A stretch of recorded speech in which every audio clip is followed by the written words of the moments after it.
Hello friends, जय हिंद। स्वागत आपका आपके अपने चैनल होम ट्यूशन पे। दोस्तों, जैसा कि आप जानते हैं आज है 23 सितंबर 2024 और आज दोस्तों विशेष दिन है क्योंकि कांस्टेबल जेडी 46,617 पदों की उम्मीद में जिन बच्चों ने रिटन एग्जाम क्वालिफाई किया है, 3,40,000 से ज्यादा बच्चे हैं, उनका आज से फिजिकल और मेडिकल का प्रोसेस शुरू हो चुका है। तो आज की जो रिपोर्ट आ रही है काफी सेंटरों पे बहुत ज्यादा नेगेटिव आ रही है, बच्चे जा नहीं रहे हैं और जो बच्चे जा रहे हैं उनमें से बच्चे फिजिकल पास नहीं कर पा रहे हैं। तो ऐसे में दोस्तों इस बार ये यकीन किया जा सकता है कि जो फाइनल कट ऑफ रहेगी वो बहुत ज्यादा नहीं बढ़ने वाली है। तो जो बच्चा फिजिकल क्वालिफाई कर देगा, लगभग मान के चलिए सरकारी नौकरी उसके जस्ट एक कदम आगे खड़ी हुई है। फिजिकल 5 किलोमीटर की रनिंग और सरकारी नौकरी आपके घर। दोस्तों जी हाँ दोस्तों, कुछ ऐसा ही रिव्यू निकल के आ रहा है। तो क्या है पूरी अपडेट जानते हैं वीडियो में। वीडियो को ध्यान से पूरा देखिएगा। दोस्तों चैनल पे नए हैं, चैनल को सब्सक्राइब कर लीजिए, बेल आइकन प्रेस कर लीजिए और किसी प्रकार के लेटेस्ट न्यूज अपडेट को पाने के लिए हमारे टेलीग्राम चैनल को ज्वाइन कर लीजिए।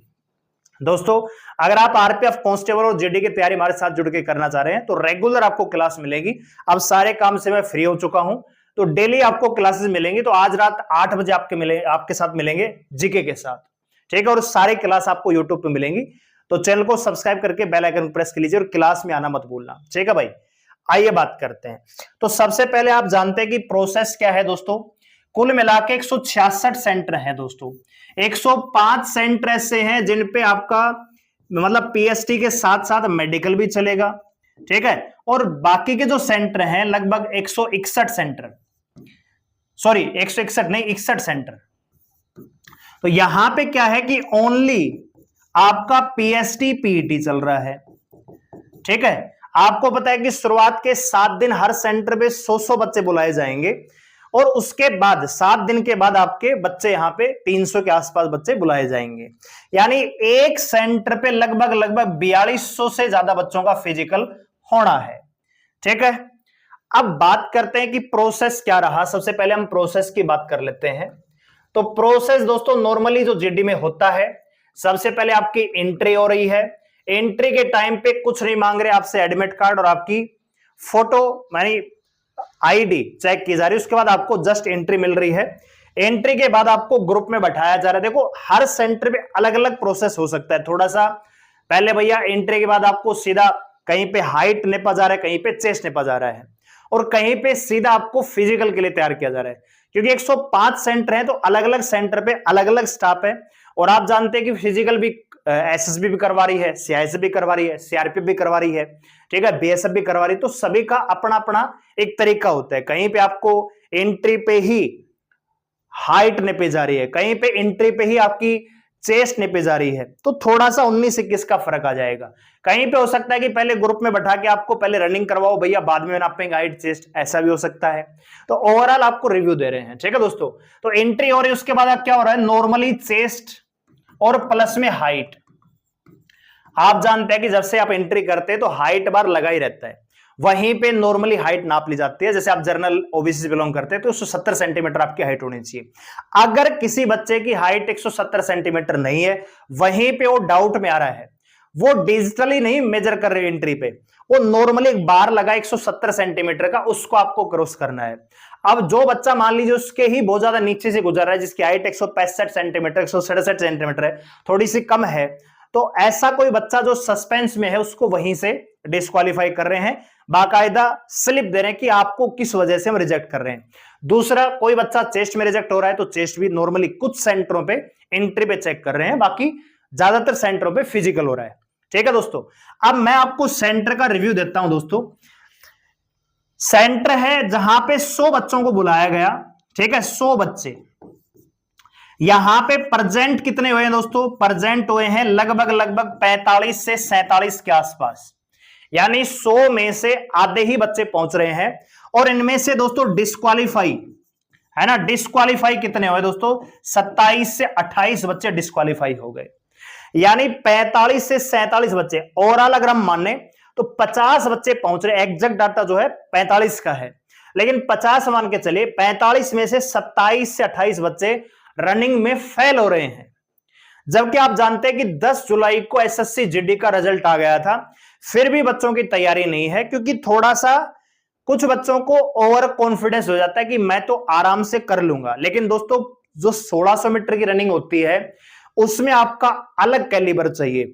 और जो लॉन्ग रनिंग की आती है, जैसे अभी थोड़े दिन पहले झारखंड पुलिस का था कि छत्तीसगढ़ पुलिस की रनिंग थी, मेरे ख्याल से झारखंड पुलिस का था, कोई मेरे ख्याल से उत्पाद का एक्साइज कांस्टेबल का था, तो वहां पे आपने देखा होगा 10 किलोमीटर की रनिंग थी 60 मिनट में, और वहां पे लगभग 10 से 12 बच्चे वहां पे डेथ भी हुई थी। तो यही कारण है कि कैलिबर चाहिए आपके अंदर। ऐसा नहीं कि भैया 5 किलोमीटर है तो हम आराम आराम से दौड़ते हुए कर लेंगे, नहीं, इतना स्लो भी दौड़ोगे तो भी क्वालिफाई नहीं होंगे, क्योंकि 24 मिनट में आपको पूरा करना होता है। और लॉन्ग रनिंग के लिए हमेशा आपकी कैलिबर आवश्यकता पड़ती है, उसमें आपकी स्ट्रेंथ की आवश्यकता नहीं पड़ती।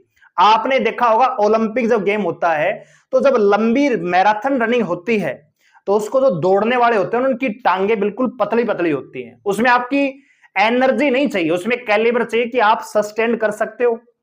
जो स्टेप आपने शुरू में उठाया है क्या उसी स्टेप को लास्ट तक आप मेंटेन कर सकते हो, उसको ही कैलिबर बोलते हैं।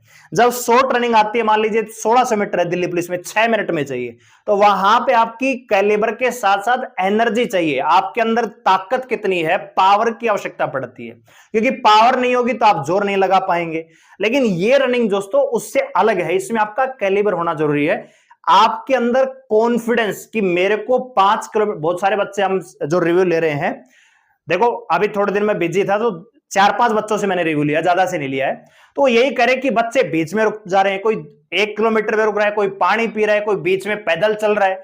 तो एक चीज आप मान के चले कि आपको केवल आपकी ही जॉब नहीं लगेगी। जो बच्चे एसएससी जीडी का फिजिकल देने जा रहे हैं उनसे मैं इतना ही कहना चाहूंगा कि ये नौकरी केवल आपकी नहीं लगने वाली, जो आपके माँ बाप ने आपसे उम्मीद लगा के बैठी है, आपके जो बहन भाई, आपके जो छोटी बहन होगी, भाई होंगे, ठीक है, आपका जो समाज है जिसने आपके ऊपर ताने ठोक रखे हैं कि तू तो कुछ नहीं कर सकता, ये टाइम है उन सभी को जवाब देने का और अपने माँ बाप की उम्मीदों पे खरा उतर के सरकारी नौकरी को घर लाने का। ठीक है भाई, 10 जुलाई को रिजल्ट आ गया था, सितंबर की 24 तारीख को आपका फिजिकल हो रहा है, लगभग 2 महीने बाद, फिर भी आप पैदल चल रहे हो वहां पे, तो इससे बड़ी विडंबना क्या हो सकती है दोस्तों। ठीक है, और जवान जवान लड़के, ऐसा नहीं कि उसमें भैया 30 साल का कोई कैंडिडेट दौड़ रहा है, 18 से 23 साल एसएससी जीडी की एज होती है, अगर ओबीसी की बात करें तो 26 साल। ठीक है, तो 23-24 साल के अगर बच्चे वहां पे पैदल चल रहे हैं तो मेरे ख्याल से तैयारी बिल्कुल भी नहीं की है।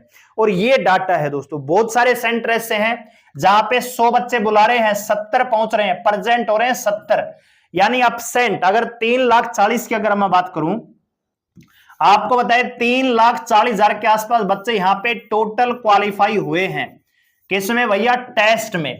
तो भैया इसमें अगर मैं बात करूं फिजिकल देने कितने जाएंगे, अपीयर की बात करो ना दोस्तों, तो लगभग मान के चलिए 2,30,000 के आसपास बच्चे ही फिजिकल देने जाएंगे, 1 लाख से ज्यादा बच्चे यहां पे अपसेंट हो जाएंगे।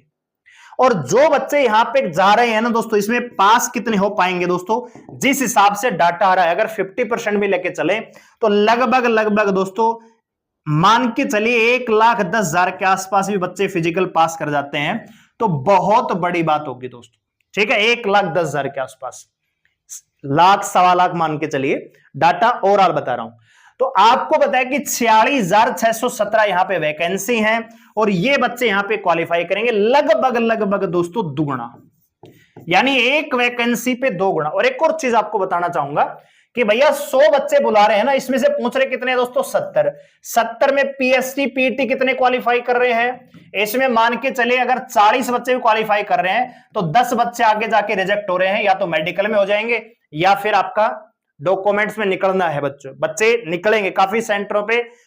अभी जो ओबीसी वाला मैटर है उसमें अभी इतना सीरियस लिया नहीं, मेरे ख्याल से अब चल रहा है आज तो, ठीक है, बाकी हो सकता है कि जिस बच्चे का है ही नहीं तो वो जर्नल में काउंट नहीं हो पाएगा तो रिजेक्ट हो जाएगा।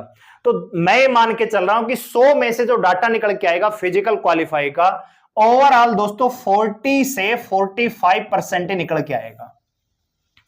ठीक है, तो इस हिसाब से भी आप देख सकते हो। तो एक वैकेंसी पे 2 बच्चे यहां पे फाइट करेंगे, तो मान के चले कट ऑफ जो फाइनल बहुत ज्यादा नहीं बढ़ेगी, उसके ऊपर हम अलग से वीडियो लेके आएंगे। फिलहाल आपसे इतना करना चाहूंगा, फिजिकल में पहले आपका फिजिकल हो रहा है, उसके बाद मेडिकल भी 105 सेंटरों पे मेडिकल की सुविधा है, तो वहां पे आपका मेडिकल भी हो रहा है दोस्तों। लेकिन जिन सेंटरों पे मेडिकल की सुविधा नहीं है उनमें टाइम दिया जा रहा है, उनमें आपका मेडिकल बाद में लिया जाएगा, ठीक है। तो अपना प्रिपेयर होके जाइए फिजिकल के साथ साथ मेडिकल के लिए भी।